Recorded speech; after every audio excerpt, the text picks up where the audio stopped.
부와 성자와 성령의 이름으로 아멘. 연중 제2주간 토요일 독서기도 제1독서 신명기에 의한 독서. 이스라엘이 경축해야 하는 축제들. 그 무렵 모세가 백성에게 말하였다. 너희는 아비보를 지켜 너희 주 하느님께 과월절 제사를 드려야 한다. 너희 주 하느님께서 너희를 이집트에서 건져내신 것이 바로 이 아비벌 어느 날 밤이었다. 너희는 너희 주 하느님께서 당신의 이름을 두시려고 고르신 곳에서 양과 소를 잡아 너희 주 하느님께 과월절 제물로 바쳐야 한다. 이 제물과 함께 누룩이 든 떡을 먹으면 안 된다. 그 후 이래 동안도 누룩이 들지 않은 쓴 떡을 먹어야 한다. 너희는 이집트 땅에서 쫓기듯이 나왔는데 그렇게 하여 이집트 땅에서 나올 때의 일을 평생 기억하게 될 것이다. 그러므로 이래 동안 내 지경 안 어디에서도 누룩이 보여서는 안 된다. 첫날 저녁에 잡은 제물 고기를 이튿날 아침까지 묵히면 안 된다. 과월절 제물은 너희 주 하느님께서 주신 성읍이라고 해서 아무 데서나 잡는 것이 아니다. 너희 주 하느님께서 당신의 이름을 두시려고 고르신 그곳 밖에서는 아무 데서도 잡을 수 없다. 거기에서 과월절 제물을 잡는데 그 잡는 시간은 너희가 이집트를 떠나던 바로 그 시간, 즉 초저녁 해질 무렵이다. 너희는 너희 주 하느님께서 고르신 곳에서 그것을 삶아 먹고 아침이 되면 길을 떠나 각자 자기 천막으로 돌아가야 한다. 그리고 엿새 동안 누룩이 들지 않은 떡을 먹다가 이렛날은 너희 주 하느님께 올리는 축제 마감 날이므로 모든 생업에서 손을 떼어야 한다. 그로부터 7주간을 세어라. 밭에 서 있는 곡식에 처음 낫을 대던 그때로부터 시작하여 7주간이 지나거든 너희 주 하느님께서 너희에게 복을 내려주신 만큼 마음에서 우러나는 대로 예물을 바치며 너희 주 하느님께 추수절 축제를 올려라. 그리고 너희 주 하느님을 모시고 그 앞에서 즐겨라. 너희는 아들과 딸뿐 아니라 남종과 여종, 또 너희와 한 성문 안에 사는 레위인과 너희 가운데 있는 떠돌이, 고아, 과부까지도 데리고 너희 주 하느님께서 당신의 이름을 두시려고 고르신 곳에서 함께 즐겨라. 너희는 이집트에서 종 노릇할 일을 잊지 말고 이 모든 규정을 성심껏 실천해야 한다. 너희는 타작마당과 포도즙을 짜는 술틀에서 소출을 거두어 드릴 때 이래 동안 초막절 축제를 올려라. 너희는 이 축제를 올리면서 아들과 딸, 남종과 여종, 너희가 사는 성문 안에 있는 레위인, 떠돌이, 고아, 과부들도 함께 즐기게 해야 한다. 너희는 이래 동안 주께서 고르신 곳에서 너희 주 하느님께 축제를 올려야 한다. 너희 주 하느님께서 너희 손으로 일하여 거두는 소출에 복을 내려주시는데 어찌하여 즐기지 않겠느냐. 너희 가운데 남자는 누구든지 1년에 3번 과월절과 추수절과 초막절에 너희 주 하느님께서 고르신 곳에 와서 그분의 얼굴을 배워야 한다. 그러나 아무도 빈손으로 주님의 얼굴을 뵈러 오면 안 된다. 모두들 너희 주 하느님께 복 받은 만큼 예물을 들고 와야 한다. 너희는 이 축제를 올리면서 아들과 딸, 레위인, 떠돌이, 고아, 과부들도 함께 즐기게 해야 하는도다. 하느님께서 복을 내려 주시리니 너희는 기쁨을 누리리라. 희소식을 전하는 발길이 산을 넘고 넘어 달려온다. 광복의 소식을 안고 오는도다.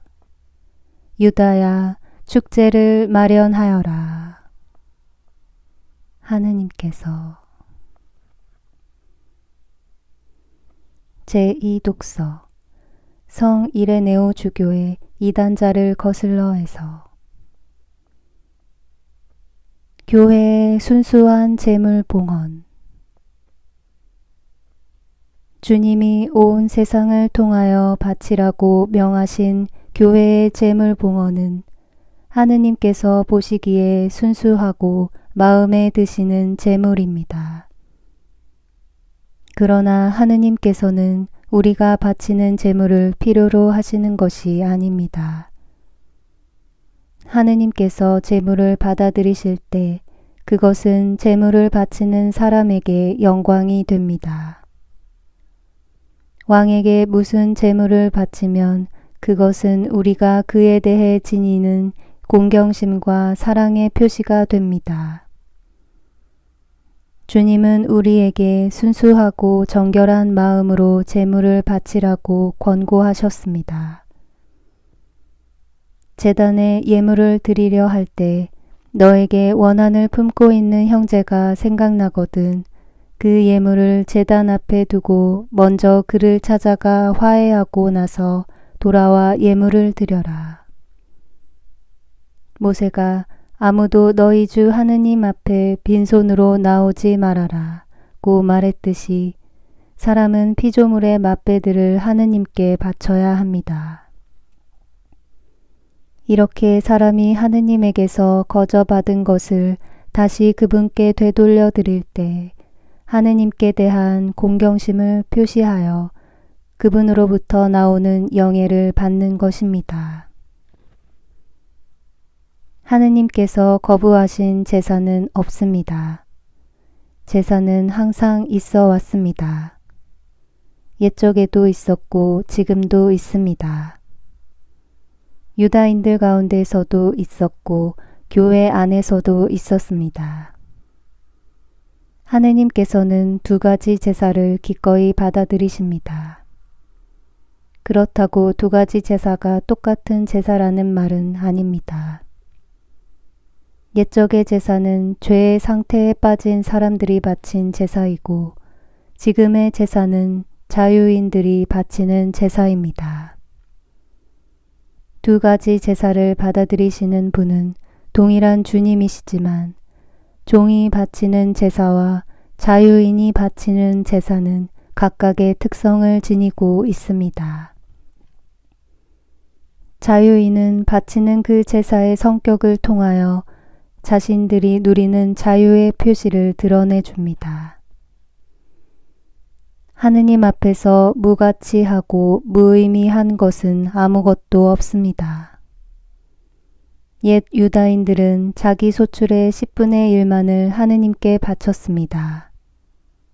한편 자유를 얻은 사람들은 자신들이 소유하고 있는 모든 것을 하느님께서 사용하시도록 바칩니다.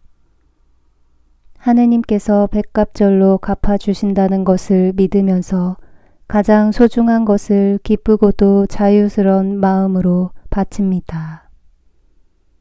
그들은 마치 복음서에 나오는 가난한 과부가 자기 생계비 모두를 성전의 헌금궤에 넣은 것처럼 합니다. 그러므로 우리는 하느님께 제물을 바쳐야 하고 만사에서 순수한 말과 위선 없는 신앙과 경건한 희망과 열렬한 사랑으로 그분의 것인 피조물의 맛배들을 바침으로써 창조주께 감사를 표현해야 합니다. 그런데 교회만이 이런 순결한 제물을 하느님께 바치며 하느님께서 지어내신 피조물에 대해 감사하는 마음으로 제사를 드립니다.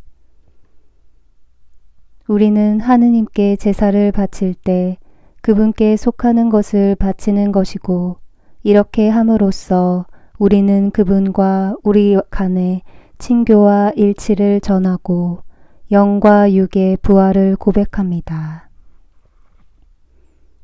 물질적인 빵이 하느님의 축성을 받게 될 때 이제 그것은 보통의 빵이 아니고 천상적이고 지상적인 두 가지 요소를 지닌 성체가 되는 것처럼, 성체를 받은 우리 육신도 이제 부패될 육신이 아니고 부활의 희망을 지닌 육신이 됩니다.